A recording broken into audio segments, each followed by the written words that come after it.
네, 여러분 안녕하세요. 경익난과 토론합시다. 이현윤 교수님과 함께 하겠습니다. 안녕하십니까? 네, 안녕하세요. 오랜만에 뵙겠습니다. 네, 우리 지난번에 열띤 토론을 진행했었는데 시간이 부족해서 시간이 그때. 부족해가지고 저도 약속 시간이 있어서 네네. 다 마저 못하고 오늘 다시 2차 토론 진입했습니다. 2차 전으로. 2차 토론으로 진입했습니다. 네. 다 아시겠지만 네. 혹시라도 모르니까 교수님 가볍게 자기소개 네, 부탁드립니다. 안녕하세요. 이현 교수이고요. 얼마 전에 이현은 교수의 경제포럼 시작했습니다. 그리고 제 강원대학교 국제무역학과 재직하고 있고 제4의 길 연구소를 최근에 시작해서 또 개인 연구소를 열심히 하고 있습니다. 네, 또 연구소 대표님으로서 네네. 그 활약을 좀 기대해 보도록 하겠습니다. 또 내주셨던 책이 있죠. 예정된 미래. 네네. 그 부제가 4가지 뉴노멀과 제사의 길. 네네. 네, 여러분 관심 있으신 분은 또 이 고정 댓글 확인하셔서 그런 것들 뭐 관심 있으신 분은 좀 구매하셔도 좋을 것 같습니다. 자, 그럼 이제 본격적으로 토론을 좀 진행해 볼까 하는데요.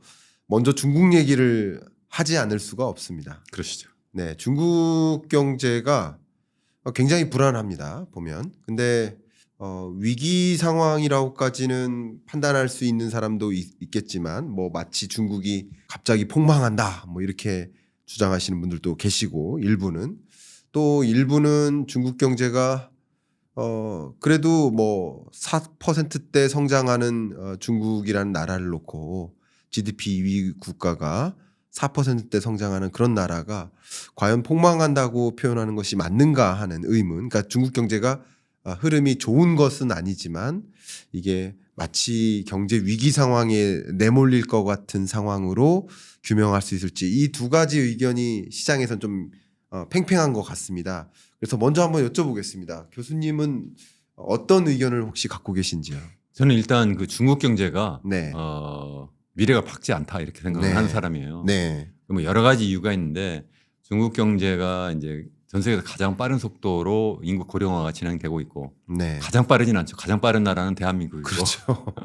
두 번째로 빠른 나라가 사실은 중국이에요. 네. 그만큼 빠르거든요. 그 이유는 뭐냐면 그 합계 출산율이 우리나라는 지난해 0.72명이고 중국도 한 1.00 살짝 넘거든요. 이 정도면 나라같이 생긴 나라 중에는 정말 제일 낮은 나라예요. 예를 들면 네. 싱가포르나 뭐 홍콩이나 낮지만 그건 나라라고 보기가 어렵다고도 생각할 수 있으니까 우리가 네. 일반적으로 비교 가능한 나라 중에 제일 낮다는 얘기고 네. 뿐만 아니라 중국은 그동안 굉장히 그 건설 위주로 한 그러한 경제 성장을 또 주도를 했어요. 네. 주로 이제 경기가 나쁠만 하면 뭐 건설 경기 띄워가지고 건설 경기 뜨니까 여러 가지 전후방 연관 산업도 같이 뜨고 네. 뭐 그렇게 하면서 이제 경제가 계속 살아났었거든요. 그것도 또 대한민국과 또 똑같아요. 대한민국도 네. 거의 뭐 시멘트 경제죠. 그러니까 튼튼해서 시멘트가 아니라 네. 시멘트 둘이 부어가지고 네. 건설 경기 살려가지고 그러면서 계속 띄웠어요. 그러한 네. 가운데 네. 중국 경제가 전 세계에서 가장 빠른 속도로 가계부채가 늘어났어요. 이것 또한 또 대한민국이 또 똑같아요. 네. 대한민국과 그리고 중국이 지난 한 7, 8년 전 아니면 또 한 10년 정도 전 세계에서 가장 빠른 속도로 가계부채가 증가했어요. 그래서 아미르 수피 같은 시카고 대학 경제학과 교수가 뭐라고 해서 이 두 나라 큰일 났다. 네. 전 세계에서 가장 빠른 속도로 가계부채가 GDP 대비로 이렇게 늘어나니 이거 문제다. 그러니까 보통 우리가 어떤 대상을 볼 때 두 가지를 보잖아요. 하나는 네. 그 규모가 얼마나 되느냐, 또 하나는 그 규모가 얼마나 빠른 속도로 변하느냐 이런 건데 사실 두 나라가 제일 빠른 속도로 가계부채가 늘어난다는 거고 근데 사실은 그 속을 들여다보면 한국이 더 위험해요. 한국은 뭐 GDP 대비 100%가 넘는다고 하고 최근에 뭐 GDP 추계를 바꿔가지고 95% 밑으로 떨어졌다고 네. 하는데 전 100% 넘는다고 생각하는 사람인데 네.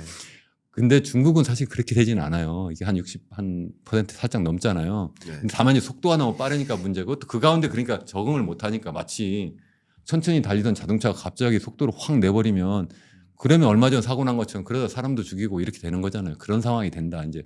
그래서 굉장히 위험하다는 거고 또 중국은 또 우리나라랑 달리 하나 더 나쁜 것도 있어요. 이게 네. 이제 시진핑 정부가 들어서면서 더더욱 네. 예전에 등샤오핑이 하던 그러한 어떤 흥묘백묘론 뭐 이런 거보다는 네. 좀 색깔을 분명히 구분해서 이거는 사회주의냐 아니면 이건 시장 경제냐 이렇게 나눠 가지고 좀 하기 때문에 굉장히 경제 운영이 네. 좀 더 경직적이고 그렇기 때문에 정부 실패 요인이 굉장히 강하다. 그런 면에서 굉장히 어렵고 또 더 하나 얘기한다면 네. 이제 미중 간에 이제 패권 경쟁이 본격화되고 있기 때문에 네. 그 가운데서 예전처럼 뭐 완전히 자유무역하고 그래서 뭐 미국이 얼마든지 중국 물건 사주고 그런 때는 정말 땅짓고 헤엄치기인데 지금은 과연 예전과 같은 상황이냐는 거예요. 아니라는 거예요. 그러니까 네. 나쁜 거 틀림없이 나쁜데 사람들이 네. 계속 좋다고 이렇게 얘기하는 분들 계시면 저는 정말 토론해 보고 싶어요. 그럴 수가 없는데 저는 네. 일단 그렇게 생각합니다. 네, 좋은 말씀이십니다. 저도 24년 경제 전망서를 냈을 때요. 지금으로부터 한 1년 조금 안 된 시간이죠. 그때 이제 20가지 트렌드 중에 하나가 이제 중국이고 중국 경제를 꼬꾸라지는 중국이라고 표현을 했어요. 꼬꾸라진다는 그 표현이 뭐 한때 뭐 14%대 성장을 했었던 그런 중국 경제가 어느새 뭐 10%, 8%, 6%, 5% 그리고 4%대로까지 성장률이 이렇게 주춤하게 떨어지는 이런 현상. 근데 여전히 그러니까 가끔 이제 중국 경제 탄탄하다라고 말씀하시는 분들은 여전히 4%대 성장하는 나라 어디 있느냐. GDP 규모가 이렇게 큰 나라로서도 4%대 전년 GDP 규모로 봤을 때 세계 2위인데 그 엄청난 규모의 GDP가 또 4%대로 증가하고 있는 나라를 어떻게 폭망한다고 할 수 있느냐라고 이렇게 항변하시는 분들도 일부 계십니다. 근데 저는 그럴 때 뭐라고 표현하냐면 예전과 같은 성장률을 유지하지 못할 때 나타난 병폐가 굉장히 크다. 이게 무슨 뜻이냐면요. 중국 경제가 앞으로도 고성장할 거야라는 그 기대감에 공장을 이만큼 쳐놨거든요. 그런데 그만큼 성장률을 계속 보이지 못하다 보니까 공장 가동률이 줄고 노는 공장이 생기고 폐쇄하는 공장이 생기고 그러니까 기존 인력들이 또 유출되고 신규 채용이 줄고 결국 그만큼 높은 성장세가 유지되지 못함에 따라서 우당탕탕하는 일들이 있고 그 우당탕탕하는 일 중에 하나가 뭐 작년에 기록했었던 청년 실업률 같은 거 이런 게 가장 대표적인 우당탕탕하는 모습들인 거죠. 그래서 저도 중국 경제가 참 어렵다, 어렵게 가는 모습이다. 라고 생각하고 그냥 GDP 규모로만 놓고 판단하기는 좀 어렵겠다 이렇게 생각을 합니다. 근데 지금 말씀해 주신 그 요소들을 저도 정말 100% 공감합니다. 근데 그 중에서도 가계부채를 또 지적해 주셨는데 그러니까 가계부채보다도 저는 국가부채 문제가 있다고 생각을 하는 사람이거든요. 네. 이제 그 국가를 구성하는 3대 주체가 우리 경제학과 교수님이니까 가계, 기업, 정부잖아요. 근데 가계부채도 문제지만 기업부채도 문제고 기업부채 중에서도 건설사들의 부채가 문제고 근데 가장 심각한 부채 문제는 정부 부채인데 정부 부채 중에서도 지방 정부 부채 문제가 너무 심각해서 소위 숨겨진 부채라고 LGFB 네. 성격을 그런 부분의 부채 문제에 늪에 빠져 있기 때문에 추가적으로 경기를 부양시킬 수 있는 정부의 드라이브도 한정적이다 이렇게 평가를 많이 하고 있습니다. 혹시 이런 또 가계부채 이외의 이런 부정적인 요소, 중국 경제를 좀 짓누르는 듯한 그런 요소 또 어떤 아니, 부분인지 100% 그것도 동의하고요. 네. 우선 그 말씀에 대한 저의 의견 말씀드리기 전에 네네. 경제 성장률 지난번 가지고도 잠깐 토론을 했었는데 네. 4%대 뭐 최근에는 뭐 5%까지도 갈 수 있지 않을까. 사실은 네. 이거 그렇게 사실은 세계은행이라든가 뭐 IMF도 다 지금 상향 조정을 지금 하고 있잖아요. 네.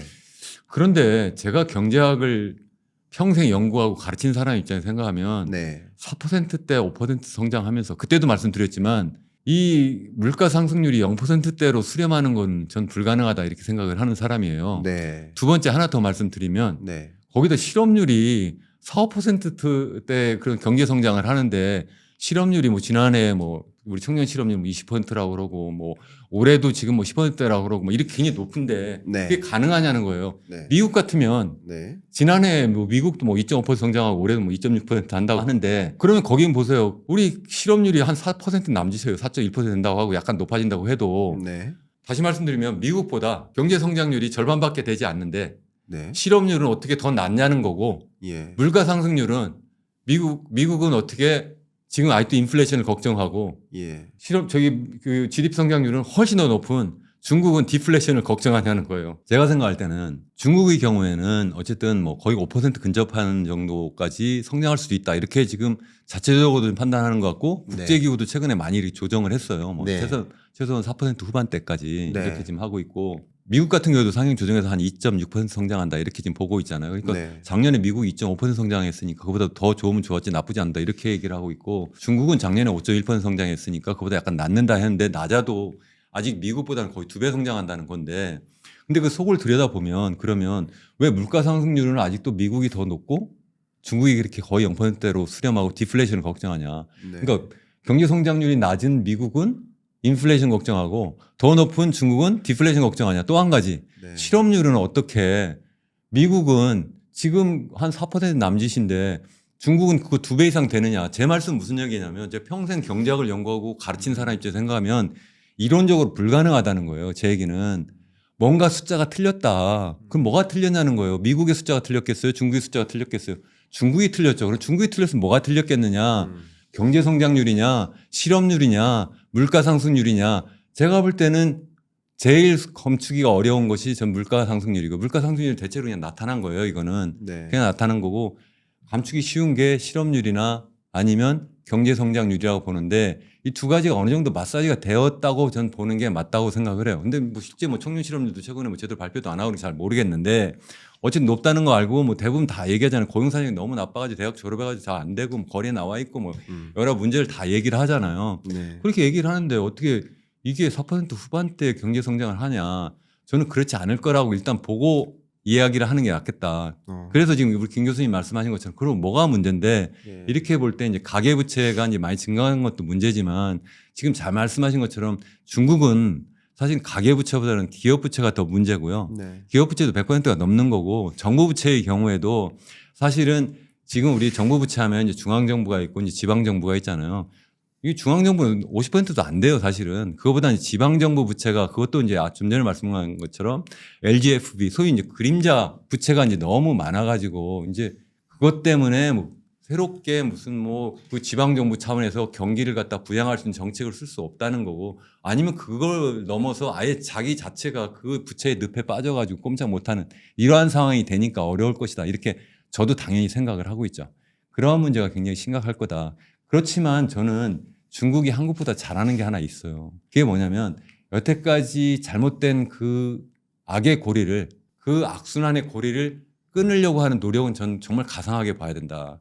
그게 바로 뭐냐면 좀 전에 말씀드린 것처럼 중국이나 한국이나 공통점이 여러 가지 있는데 그중에 하나가 뭐냐면 부동산에 몰빵해가지고 시멘트 경제 소위 그 건설 위주 해가지고 막 경제 성장을 한 거예요. 네. 사실 우리 GDP에서 보면 수요 측에서 생각하면 투자가 있고 소비가 있고, 그러니까 소비 수요가 있고, 투자 수요가 있고, 정보 지출 수요가 있고, 순수출 수요가 있잖아요. 네. 이렇게 있으면 사실 그 중국이나 한국이나 생각해보면 뭘 많이 하냐면 이 투자 중에서도 그 안을 들여다보면 건설 투자를 너무 많이 한 거예요. 사실 근데 미래 먹거리는 건설 투자로 하는 게 아니잖아요. 집 져가지고 미래 먹거리 만드는 건 아니잖아요. 물론 우리가 필요한 집을 짓는 건 필요한데 중국도 이미 너무 많이 져가지고 뭐 1억 채가 남느니 뭐 수천만 채가 남는다 그러고 한국도 사실은 실질적인 제가 볼 땐 주택 보급률 100%가 넘었어요.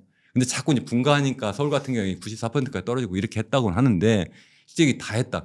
근데 뭘 안 하고 있느냐? 미래 먹거리 투자는 안 하고 있는 거예요. 그게 바로 뭐냐면 설비 투자고 R&D 투자거든요. 그거를 중국은 그래도 시진핑 정부가 딱 들어서 가지고 딱 보니까 이게 아니다 해가지고 그래가지고 2020년대 초부터 시작해가지고 코로나 상황과 같이 맞물려 가지고 부동산 잡기를 한 거잖아요. 그것도 네. 잡기로 하고 뭐 다른 것도 뭐 사교육도 잡고 뭐 여러 가지 이제 하면서 어쨌든 그게 이제 충격이 돼가지고 부동산 경기 꺼지고 그러니까 이제 전반적인 자산이 소리어 이제 실질적인 자산 가치가 떨어지고 뭐 이렇게 하니까 이제 가계가 소비를 줄이고 이러면서 이제 경제가 점점점 침체하는 국면이 나타나는 건 틀림없다. 그러니까 4%대가 이상 될 수가 없다. 제가 계속 말씀을 드리는 거고 솔직하게 그냥 네. 그렇다고 해서 나쁜 게 아니다. 제 얘기는 네. 그렇게 하는 것이 어떻게 보면 미래 먹거리를 만들어 나가려고 하는 거고 그게 중국 입장에 생각하면 미국과 중국과의 어떤 그 패권 경제, 무역 경쟁, 기술 전쟁에서 살아남을 수 있는 유일한 방법이에요. 옛날처럼 계속 집만 짓고 있다가 당장에는 경제 성장을 높여줄 수 있지만 그게 미래 먹거리가 안 된다는 거예요. 네. 우리나라도 마찬가지고요. 그래서 제가 지난번에도 중국 얘기하다 끝나버렸는데 오늘 자꾸 한국 얘기를 더 해봤으면 좋겠다고 생각하는 게 중국 얘기하는 건 어떻게 보면 뭐 묻은 개가 뭐 욕하는 것처럼 돼버리니까 사실은 훨씬 더 심각한 문제가 한국에 다 있다는 거죠. 그래서 어쨌든 굉장히 약한 고리가 틀림없이 있는데 다만 이제 우리 중국을 계속 들여다보려는 거는 우리나라 입장에서 생각하면 전 세계에서 제일 우리나라와 경제 관계가 밀접하고 아니 정치, 외교, 군사적인 관계가 굉장히 어쨌든 긴밀하게 우방이든 아니 적대국이었든 그러한 관계가 있는 게 바로 미국이고 중국이기 때문에 그 나라들의 사정을 좀 보자는 거 차원이잖아요. 중국이 확 주저앉아버리면 그리고 우리나라 수출이 뭐 이래저래 이제 뭐 미국으로 뭐 제일 수출 대상국이 뭐 전환하고는 있습니다만 너무 급격하게 변하면 안 되잖아요. 제가 좀 전에 말씀드린 것처럼 속도가 굉장히 중요하다. 적응을 못 하니까. 그러면 이제 들여다보는 건데 어쨌든 중국은 그런 면에서 굉장히 어려울 거다. 다만 그게 이제 과연 부정적으로 제가 본다 했는데 두 가지잖아요. 하나는 서서히 꺼지느냐 아니면 갑자기 팍 꺼지느냐 이런 건데 적어도 지금까지 상황으로 보면 서서히 꺼지는 상황이 아닐까. 저는 이제 그렇게 생각하는 거고 도리어 우리나라는 또 자꾸 우리나라를 제가 또 얘기를 하는데 도리어 서서히 꺼지는 게 아니라 지금 이미 서서히 꺼지고 있는데 계속 이 부채를 계속 키우는 정책을 계속 써버리니까 이게 폭 꺼질 수도 있겠구나 이런 걱정을 저는 하는 거죠. 좋습니다. 중국 경제를 이제 심층적으로 이제 논의를 해주셨는데요. 그러니까 저는 이제 이런 표현을 아까 말씀드렸던 대로 중국 경제가 이제 폭망하는 게 아니라 꼬꾸라진다라고 표현 썼던 이유가 그겁니다. 점점 이제 늪에 빠지는 것처럼 꼬꾸라지는 현상이라고 저는 표현을 했었는데, 자 그러면 제 질문들이 사실은 굉장히 많아졌어요. 말씀하시는 동안. 그런데 이제 어쨌든 이 큰 우리 이야기의 줄기에서는 이 말씀을 꼭 드려야 될 것 같아요. 말을 듣지 않고 있다. 그러니까 중국 정부의 정책이 경제를 통제하지 못하고 있다라고까지 저는 표현을 했습니다. 왜 그러냐면 뭐 어쨌든 부동산 시장에 이런 문제가 있고 부동산 개발업체들의 부실한 상황이 아직까지 해소되지 않은 상황에서 중국만 나홀로 금리를 대대적으로 인하를 했죠. LPR 금리나 정책 금리를 다 인하하고 유동성을 적극적으로 공급을 했죠. 그런데도 부동산 개발업체들의 건전성이 회복되지 못하고 있고 복원되지 않고 있습니다. 또 부동산 시장 자체도 경기 자체도 아직도 마이너스예요. 플러스로 전환되지 못하고 있어요. 그러니까 어떤 유동성을 동원한 통화정책 관점에 접근을 해도 말을 듣지 않고 있다. 두 번째는 이제 재정정책인데 재정정책 관점에서는 뭐 지금 뭐 원래 중국 경제가 좀 이런 좀 안 좋은 상황에 내몰릴 때마다 지속적으로 도입하는 정책 하나가 그 이구환신이라는 정책이잖아요. 그러니까 내구재 구매할 수 있도록 과거 것을 버리고 네, 지금도 하고 있죠. 그렇죠. 새로운 내구재를 구매하라라는 그런 뭐 보조금 줄게 이런 거죠. 뭐 오래된 자동차 쓰던 사람들 지금 교체하면 보조금 줄게. 가전제품, 가구 다 포함이죠. 이렇게 해서 내구재 소비를 좀 진작시키기 위한 움직임이 있는데 저는 의견을 드린다면 이구환신 정책을 도입했을 때 1, 2년 정도의 효과는 분명히 있습니다. 근데 1, 2년 정도의 내구재 소비가 늘어나지만 내구재 소비가 원래 1, 2년 동안 폭발적으로 일어나고 나면 그 다음에는 폭발적으로 감소하거든요. 약간 비슷한 게 2020년, 21년 팬데믹 경제 위기 때 그때 홈 이코노미가 등장하면서 가전 가구 수요가 폭증했었습니다. 그때 LG전자 사장님 뵌 적이 있는데 저한테 걱정하는 게 뭐냐면 이렇게 어마어마하게 수요가 증가하는데 이 수요가 언제까지 증가할까요? 이 질문이에요. 너무 수요가 증가해서 걱정. 그러니까 이런 일들이 있다고 나면 20년, 21년 이후에 22년부터는 다시 내구재 수요가 급감해요. 왜냐하면 지난해 다소 수요가 있었으니까. 내구재라는 그 개념 자체가 5년에서 10년 정도 쓰는 물건들이니까요. 그러니까 이런 것들이 어쩌면 이구환신 제도를 도입했을 때 그 과거에도 먹혀들긴 했습니다. 내구재 수요가 늘어납니다. 그게 제가 보기에는 GDP 증가율을 생각했던 것보다는 올려잡는 하나의 그 트리거는 역할을 할 거라고 생각을 합니다. 다만 이런 일이 있다 하더라도 중국 경제가 일시적으로는 이제 소매 판매가 늘어나는 현상이 있을지라도 중장기적으로 이제 고성장에서 중성장으로 중성장에서 저성장으로 고착화되는 일은 피하기 어렵지 않을까 하는 의견을 저도 기본적으로 큰 틀에서는 가지고 있습니다. 자, 여기서 또 한 가지 질문을 드리면 이제 반문이에요, 이번에는. 저는 이제 왜냐하면 중국 통계에 대한 그 신뢰가 저도 별로 없어요. 근데 신뢰가 별로 없다 보니 중국 경제 성장률이 과연 맞을까에 대한 의문도 물론 있어요. 그리고 말씀하신 것처럼 중국의 소비자 물가 상승률이 얼마 전까지 월간 마이너스 상승률을 보이다가 최근에는 0%대 상승률을 보이고 있습니다. 근데 이런 현상이 중국은 저는 이미 디플레이션에 놓였다라고 봅니다. 왜냐하면 우리나라의 목표 물가가 2%인데 중국은 3%니까 목표 물가 자체가 높은 나라의 기준에서 0%대 물가 상승률을 보인다는 것은 디플레이션 현상에 부합하는 거 아닌가. 마이너스가 아니더라도. 목표 물가가 다 다르니까요, 나라마다. 그런 면에서 디플레이션 현상에 놓여 있다라고도 저는 판단을 하는데 그런데 지금 드리려는 질문은 그러니까 GDP 통계가 제일 잘못됐을 가능성이 있다라고 말씀 주셔서 그 근거가 있으면 더 좋겠는데 예를 들면 중국 국가통계국에서 발표하는 GDP 통계도 있지만 그렇지만 IMF나 월드뱅크나 OECD나 그런 국제기구들의 중국 경제 성장률 실적치와 전망치가 있고 우리나라로 치면은 대외경제연구원이 이제 국제연구기관 중에 세계 경제 성장률을 전망하는 유일한 기구인데 이런 뭐 국내외 여러 기관들을 가지고 봤을 때도 기존 중국 경제 GDP나 성장률이나 전망치를 발표를 하거든요. 근데 혹여나 GDP 증가율의 통계 조작이 있거나 문제가 있다라고 한다면 이런 중국 편에 서 있지 않은 기관들도 그 부분에 대해서 지적을 하거나 이렇게 했었어야 되는 게 아닌가 하는 생각도 저는 하나 하거든요. 그런 의문이 솔직히 듭니다. 네. 혹시 이 부분 말씀해 주실 수 있을까요? 그 문제 너무 날카로운지 아니 모르겠습니다. 전혀 뭐 네. 기다렸던 질문이 아, 네네, 한데요. 좋습니다. 제가 국제기구에서 이렇게 그 각 경제 전망을 하는 거에 대해서 별로 신뢰를 하지 않는 사람인데 네, 이분들이 어떻게 전망하는지 아세요? 잘 알고 있습니다. 그냥 각국에서 그거 준 자료 모아가지고 그냥 하는 거예요. 거기 약간 마사지 하는 거예요. 네. 몇 사람이 모여가지고 그래서 이거 좀 바꾸고 이렇게 하는 거지. 다른 방법이 그 사람들이 어떻게 중국 경제 따로 그런 데이터 모으나요? 안 모아요. 중국에서 준 거 가지고 하는 거고요. 네. 그런 다음에 옛날부터 그 추세하고 세계 경제 전체 보고 해가지고 거기서 약간 그 미세 조정하는 거거든요. 네. 그러니까 당연히 그렇게 나오는 거고 또 작년부터 계속 또 온 추세가 있으니까 네. 거기서 크게 안 바꾸는 거 정도죠. 그래서 네. 우리가 그냥 IMF든 월드뱅크든 거기서 발표한 그 자료를 볼 때는 네. 추세 정도를 우리가 참조하는 것이지 네. 절대치가 그게 그래서 거기서도 뭐 4.6% 성장한다고 했다. 그런 게 진짜 네. 그거다. 그건 아닐 거라는 거죠. 그냥 중국이 준 자료 가지고 하니까 그런 거예요. 우리나라도 마찬가지예요. 우리나라도 올해부터 갑자기 뭐 GDP 추계하는 방법이 달라졌다고 해서 이제 그걸 딱 보내잖아요.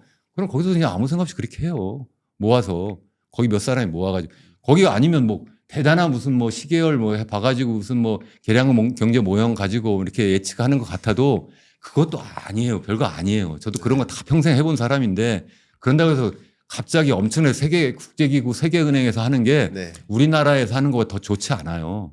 아니 그러니까 더 대단한 게 아니라 그 많은 나라 걸 다 봐야 되는데 어떻게 더 좋겠어요. 그러니까 제 말씀은 일단 그분들이 하는 것도 그냥 어디서 갑자기 자기들이 다 추계한 것이 아니라 주는 자료 가지고 했다. 그 말씀 일단 드리고 싶어요. 그렇게 네, 드리고 좋습니다. 싶은 거고.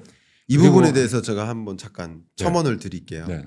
저도 이제 첫 커리어를 이제 국제연구기관에서 시작했거든요. 이제 국제연구기관에서 시작을 하다 보니까 이런 국제기구 회의에 좀 참석을 하게 된 일이 많이 있었고 그때 이제 제가 경제통계학 쪽 전공을 했었기 때문에 네. 이 국제 통계를 일원화하는 표준화하는 그런 작업에 참여를 여러 번 했었습니다. 말씀하신 게 크게 틀리지는 않아요. 그런데 지금 우리가 시대가 21세기고 지금 2024년입니다. 지금 그 통계를 이제 해당 담당관들이 물론 있어요. 한국 담당관이 있고 뭐 기재부 출신들이 많이 있죠. 그리고 뭐 각 국가의 담당관들이 있고 그 통계를 받는 건 맞지만 그러니까 국제기구를 존중하고 존중하지 않고를 떠나서 각 기관들은 자기 기관의 어떤 신뢰성이라든가 그 부분에 대해서 굉장히 과민하게 반응을 하고 있는 그런 기관들이 단 하나의 기관도 빼지 않고 국제기구라고 치더라도 국제기구가 아닌 맥킨지나 BCG나 민간 자문 어떤 컨설팅 펌이나 아니면 IB 그 투자은행들을 포함해서 혹은 뭐 증권사를 포함해서 그 어떤 기관들도 중국 경제 성장률을 예를 들어 제로 성장이나 이렇게 표현하지는 않고 있거든요. 저도 제로라고 생각하지 않아요. 예. 그러니까 저는 이게 그 통계에 문제가 있다는 것을 명확히 사실은 저 의견이에요. 이게 제가 맞다는 주장이 아닙니다.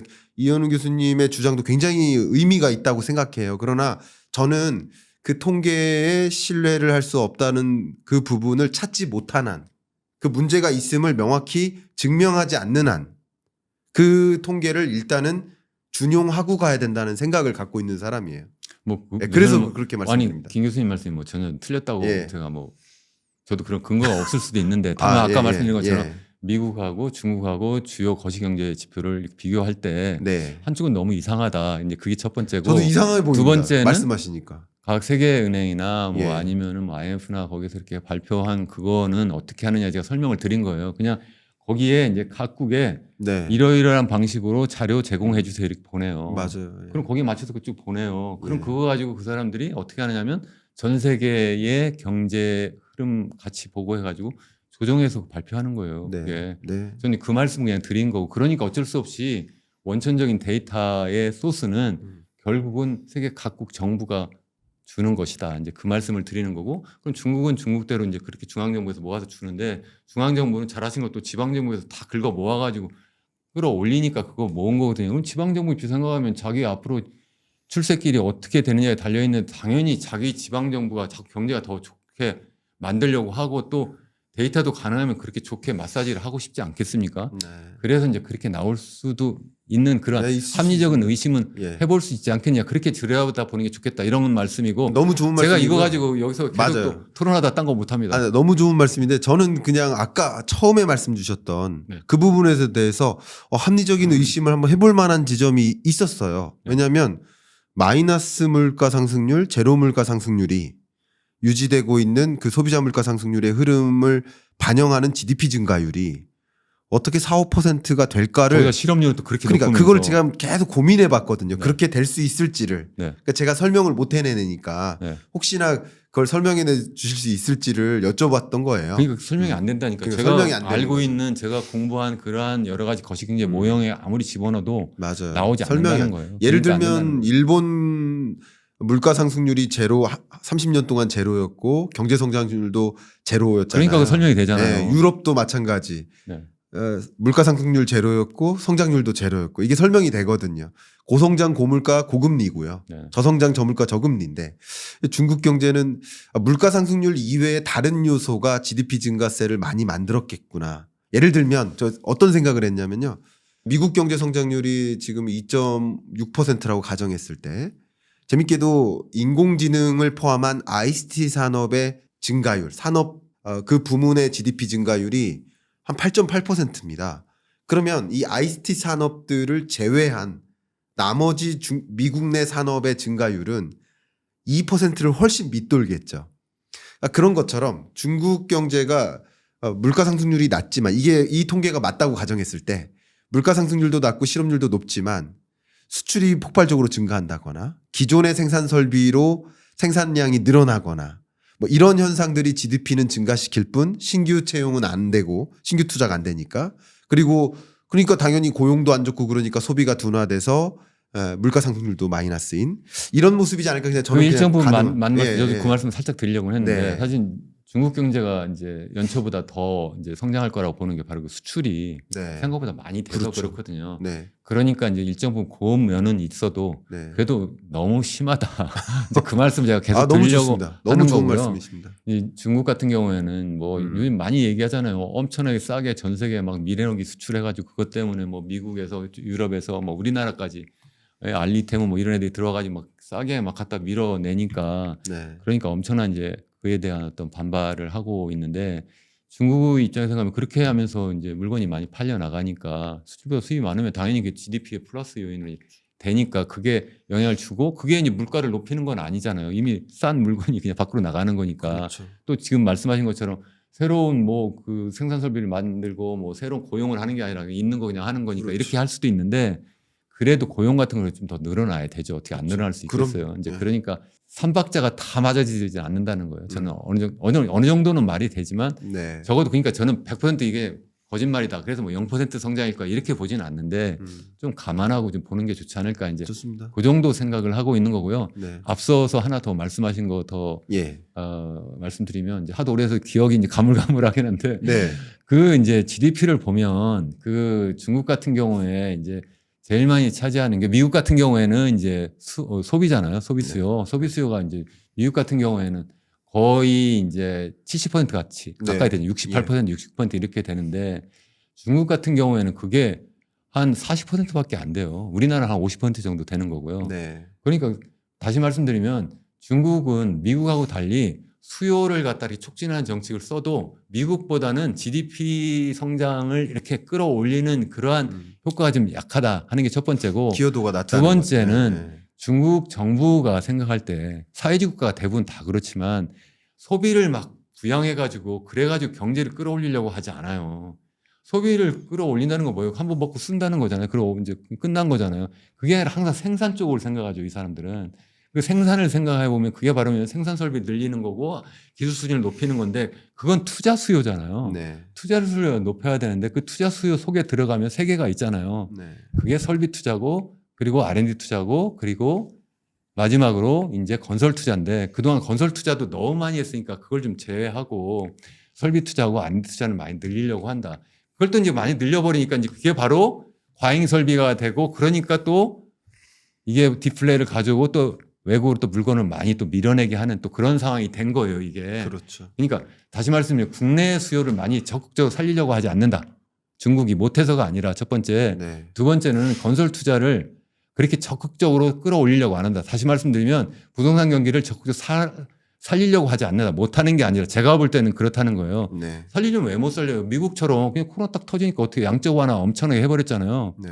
중국도 그렇게 하면 되죠. 제가 뭐 중국 가서 제가 이 중국이 일본화 되고 있다 뭐 이런 거 제가 발표한 적도 있었는데 지난해 말에 그때는 그 얘기했어요. 내가 그냥 나라면 그냥 여기도 똑같이 한다. 어떻게 하느냐? 양적 완화한다. 중국 정부가 그냥 채권 발행해가지고 장래 적자 재정 펴고 그리고 그 채권 누가 사가요? 다 중앙은행, 인민은행 딱 사박아 버리면 딱 중국판 그게 양적 완화고 그게 바로 폴리시 믹스 아주 대표적인 이 경기 부양 정책이거든요. 재정 정책도 완전히 확장적으로 하고 이 통화 정책도 완전히 확장적 해가지고 이게 두 개 막 시너지 나가지고 엄청난 경기를 살리는 거거든요. 그걸 적극적으로 안 하는 거거든요. 중국이 못해서가 아니라 안 하는 이유는 그거 해가지고 잠깐 그게 경기를 반짝하게 할 수 있지만 지금 엄중한 상황에서 옛날처럼 그냥 뭐 물건 만들어서 팔기만 하면 미국이 막 사주는 게 아니라 도리어 막 있는 것도 안 사가려고 하고 도리어 날 때려잡으려고 하는데 중국 정부 내가 중국 정부에서 일을 해도 저 같아도 그렇게 적극적으로 건설 투자 막 살리고 소비 수요 살리려고 안 할 것 같아요. 네. 그냥 그렇게 하고 있는 게 아니냐 저는 그 말씀이고 그러니까 또 경제성 그러니까 저는 있는 그대로 보자는 거지 저는 중국을 나쁘다 좋다 그렇게 보려고 하지 않아요. 저는 경제학자니까 그냥 말 그대로 제가 학자적인 어떤 양심에서 그리고 저의 그 어떤 지식으로 봤을 때는 이렇다 저렇다 이렇게 말씀드리는 것 뿐이다는 거예요. 너무 그 훌륭한 그 뷰를 말씀 주셔서 감사하고요. 공유해 주셔서 정말 감사하고 다양한 이런 시각들을 여러분들 이제 들여다 보시면서 여러분의 고유한 시각으로 이제 만드셔야죠. 여러분이 그렇죠. 경제를 바라보시는 눈을 갖고 계시다 할 때 다양한 이제 접근의 뷰를 장착하셔서 가장 이제 합리적으로 그 경제를 세계 경제, 중국 경제, 한국 경제를 들여다 보실 수 있지 않을까 이런 생각을 해 봅니다. 앞서서도 그런 말씀 주셨습니다만 중국의 인구가 이제 저출산으로 합계 출산율이 뭐 우리나라만큼은 아니지만 그렇게 낮기 때문에 인구 감소 속도가 굉장히 빠르다라고 말씀 주셨는데 여기 한 가지 더해서 출산율보다 더 심각한 게 인구의 이동입니다. 중국을 빠져나오고 있죠. 맞습니다. 정말 많은 인구가 중국을 빠져나오고 있고 정말 많은 돈이 중국을 빠져나오고 있어요. 그러다 보니까 신규 투자 유입이 안 돼요. 그러니까 중국인이 미국에 투자를 하고 있어요. 중국 기업이 미국에 해외 직접 투자를 하고 있어요. 이런 해외 직접 투자액을 추이를 보면 중국보다 돈이 빠져나오는 속도까지 감안하고 인구가 빠져나오는 속도까지 감안하면 출산율만의 문제가 아니라 인구의 이동까지 감안하면 굉장히 많은 생산의 요소들이 빠져나오고 있다. 그것이 이제 중국 경제를 굉장히 곤란하게 만드는 그런 국면이지 않나 이렇게 좀 진단을 해볼 그 수 얘기에 있을 것 대해서도 같습니다. 제가 간단히 네, 질문 너무 안 좋습니다. 하셨어도 한마디 해도 될까요? 네, 말씀 주십시오.